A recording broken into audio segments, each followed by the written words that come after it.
Paz do Senhor, irmãos. Aqui é o irmão Clécio.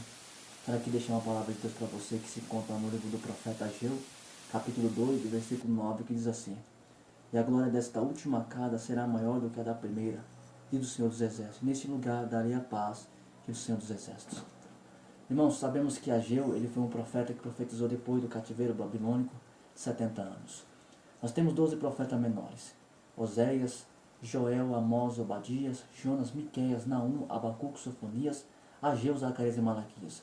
9 deles profetizaram antes do cativeiro, e 3 deles foi depois do cativeiro, que foi Ageu, Zacarias e Malaquias.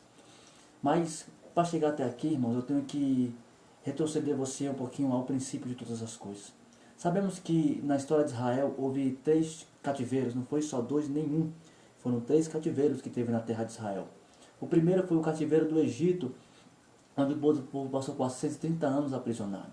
Foram 215 anos de peregrinação e 215 anos de convivência.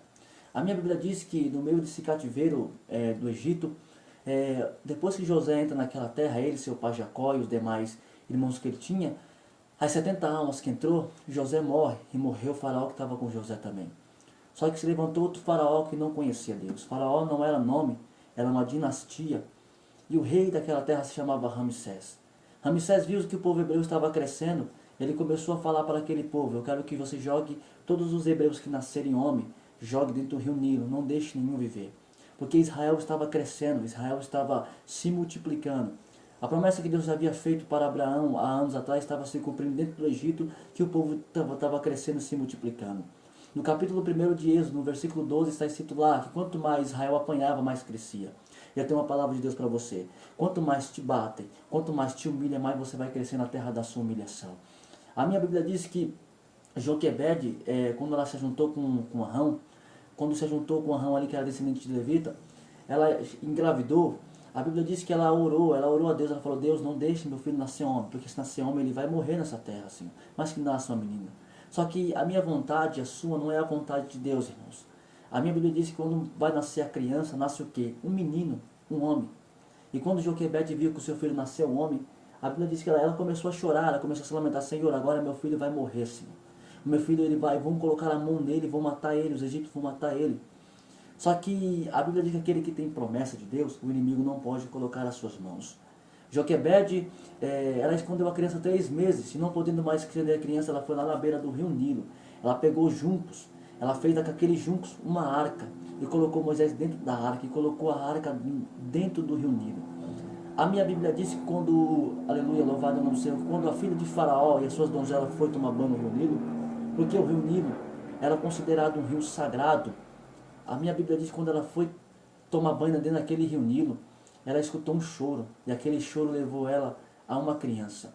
E quando ela viu aquela arca no meio do rio, nos juncos, ela abriu aquela arca, ela viu uma criança dentro daquela arca. E ela falou: olha, esse menino aqui não é um dos nossos egípcios, esse menino aqui é um hebreu. Porque Moisés, desde criança, é uma criança linda, é uma criança bem formosa, aos olhos do homem e aos olhos de Deus também.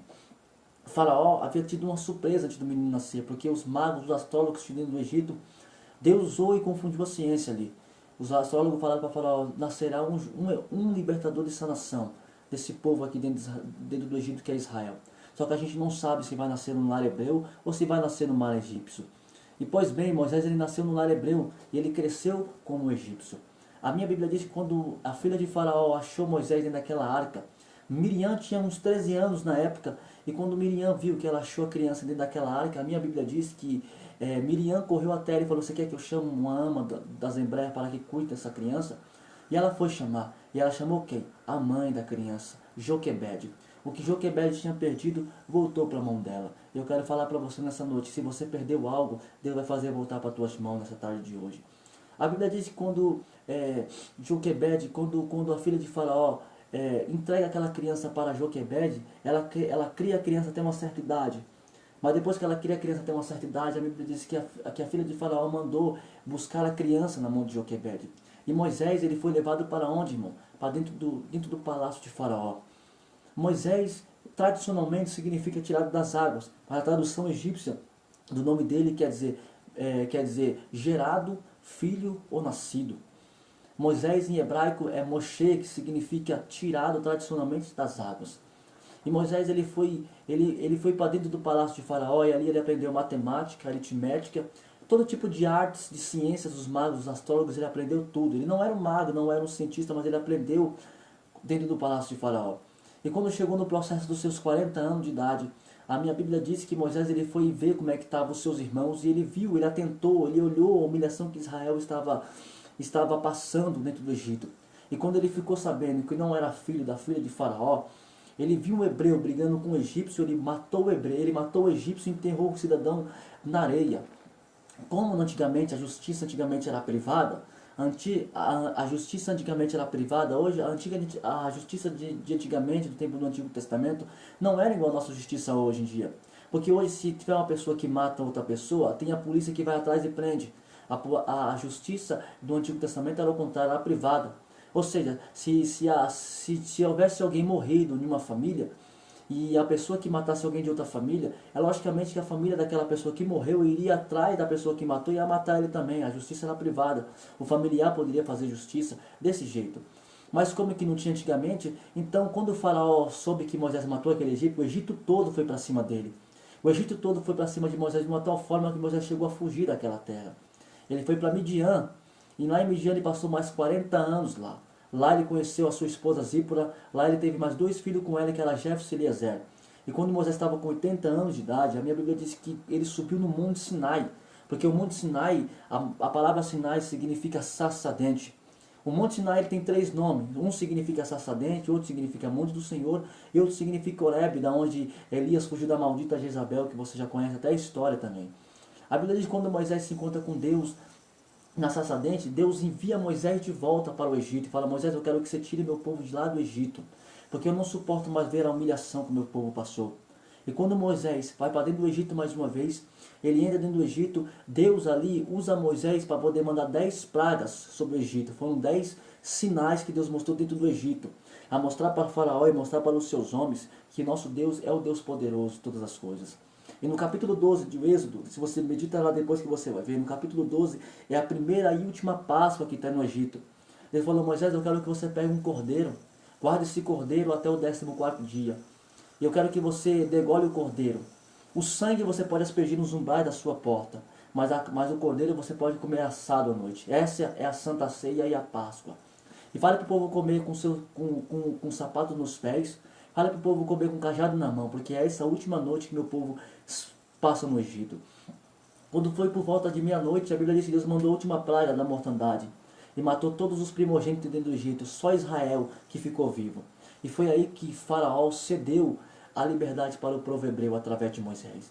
Quando Moisés tira o povo do Egito, saiu mais de 600 mil pessoas, fora mulheres e crianças de 18 anos para cima, irmãos.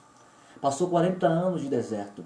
A geração que saiu do deserto é uma geração tão dura e tão terrível, que a geração que Deus lembrou para Moisés uma vez, que a geração tinha murmurado depois que passou o Mar Vermelho 10 vezes contra Deus. E Deus fez o povo arrodear o Mar Vermelho, porque Deus não queria que o povo visse, louvado é o nome do Senhor, a guerra na terra dos filisteus. Então Deus fez o povo rodear o Mar Vermelho e passar 40 anos de deserto para chegar à terra prometida. E para nossa ideia, só entrou na terra de Canaã, da primeira geração, 2 pessoas, só Josué e Caleb. O resto da primeira geração morreu durante o deserto todo. E quando o povo chegou dentro da terra de Canaã, aliás, Arão já havia falecido, Miriam já havia falecido também. Moisés sobe em cima do monte, Deus leva Moisés. Agora é a vez de Josué entrar na terra de prometida. Josué vai passar o Rio Jordão com certeza está cheio, porque Deus escolheu a época mais difícil do ano. Mas por que Deus às vezes escolhe a época mais difícil do ano? Para mostrar o milagre dele, para mostrar que ele pode fazer. Para mostrar que ele pode fazer grandes coisas na minha vida e na sua. Eu quero trazer uma palavra de Deus para você nessa tarde, em nome de Jesus. Não fique decepcionado com a dificuldade. Porque se está difícil para você, é sinal que Deus ele vai fazer o impossível nessa dificuldade que você está passando. Israel conquistou a terra através de Josué. Josué conquistou a terra de Canaã durante 27 anos. Morreu com seus 110 anos, é claro. No período dos juízes, o santuário, o tabernáculo que havia saído do Egito, era conhecido como santuário nacional na terra dos juízes. E no tempo de Ana, no período de Ana e de Eucana, era conhecido, louvado como o templo do Senhor, o templo de Siló. E a palavra Siló significa pacificador. Quando Israel entrou na terra de Canaã, eles abandonaram Deus de uma forma, irmãos, que Deus pensou consigo mesmo: agora eu vou tratar mais uma vez com o meu povo. Acabei de tirar ele de um cativeiro egípcio, só que agora eu vou enviar ele para outro cativeiro. E Deus havia enviado o profeta Jeremias. Jeremias havia profetizado e chamado Jerusalém de pérfida. A palavra pérfida significa traição. Israel traiu Deus com ídolos. E Deus ali tirou Nabucodonosor de dentro da Babilônia, enviou Nabucodonosor até Jerusalém e cercou Jerusalém. Foi nesse período que Deus envia Daniel e outros jovens a mais para dentro da Babilônia, onde o povo passa 70 anos lá dentro. No livro do profeta Jeremias, ele manda uma carta para a Babilônia. Essa carta você vai encontrar ela no capítulo 29, porque havia levantado falsos profetas dentro da Babilônia, falando que o cativeiro ia durar 2 anos. Mas não, Jeremias mandou a carta e falou assim: durante 70 anos. Então plantem vinha, cresçam, tenham famílias, porque o tempo que o meu Deus determinou para vocês é durante 70 anos. Façam isso, em nome de Jesus. A Bíblia diz que quando o povo passa 70 anos, esse foi o segundo cativeiro que teve, irmão. O terceiro cativeiro foi aquele lá que aconteceu no ano 722 a.C., quando os reinos dividiram entre norte e sul, Israel que ficava no norte e Judá, ou Jerusalém que ficava no sul. Todo mundo já conhece essa história. A Bíblia diz que Deus envia os assírios. Os assírios são a nação que saiu, louvado o nome do Senhor, que invadiu a cidade do norte. E ali no norte eles trocam uma população. Eles trocaram a população de tal forma que depois de 70 anos de cativeiro, quando Israel foi construído o templo mais uma vez, eles não deixaram o samaritano construir. Por quê? Porque não era raça comum, não era descendente de Abraão. Era uma raça misturada, uma raça pagã. Por isso que eles não deixaram os samaritanos construírem. Por isso que teve aquela guerra entre Esdras e Neemias e os samaritanos na época. A Bíblia diz que quando Israel passou 70 anos, porque Israel foi levado para a Babilônia no ano 605 a.C., a primeira geração foi em 605 a.C., a outra foi em 586 a.C. E depois de 70 anos de cativeiro, louvado é o nome do Senhor, depois de 70 anos depois que se passa, louvado é o nome do Senhor, lá dentro de Babilônia tinha um homem conhecido como Zorobabel. E Zorobabel, ele era uma pessoa que recebeu o nome caldeu também. O nome caldeu de Zorobabel era Sebazar. A minha Bíblia diz que houve uma nação, e essa nação era a nação dos medos e persas. Ciro era o autor dos medos e persas. Ciro foi a pessoa em que Deus havia ungido, em que Deus havia levantado uma pessoa que não conhecia Deus, e que Deus havia ungido para destronar a Babilônia.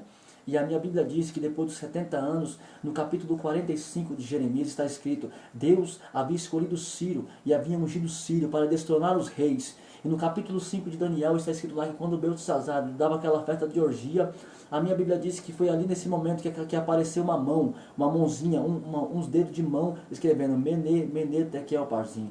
Mene, contado o teu reino e acabado, Tekel, pesado fosse na balança e achado de falta.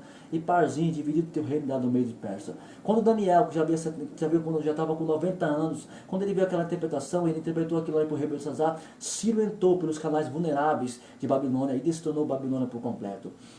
Os 3 cativeiros que teve, o do Egito, o da Síria e o de Babilônia, foram 3 cativeiros cruéis, mas Deus teve que tratar com o seu povo. Deus teve que mostrar para o povo dele que Deus era Deus. E depois dos 70 anos de cativeiro, Ciro, ele pegou todos os utensílios do primeiro templo de Salomão, que Nabucodonosor havia colocado lá dentro do templo de Babilônia, colocou nas mãos de um homem chamado Sebazar, e falou assim: Sebazar, eu quero que você leve de novo esses utensílios e coloque no segundo templo. Eu quero que você coloque no devido lugar em que ele estava. Eu quero que você coloque tudo no seu lugar. Eu quero profetizar essa tarde para você, irmão, que tudo aquilo que você perdeu, tudo aquilo que o inimigo levou da sua vida, Deus ele vai colocar de volta nas tuas mãos no tempo dele. Deus ele vai trazer de volta e vai colocar nas tuas mãos para mostrar que ele é Deus. Deus ele vai colocar de volta, aleluia, nas tuas mãos para mostrar que ele pode fazer na sua vida. E a minha Bíblia diz que depois de 70 anos, se foi 42.400, foi 42.360 para a Babilônia, como a nação cresceu dentro de Babilônia, então voltou com Zorobabel de lado daquele cativeiro mais de 50 mil judeus.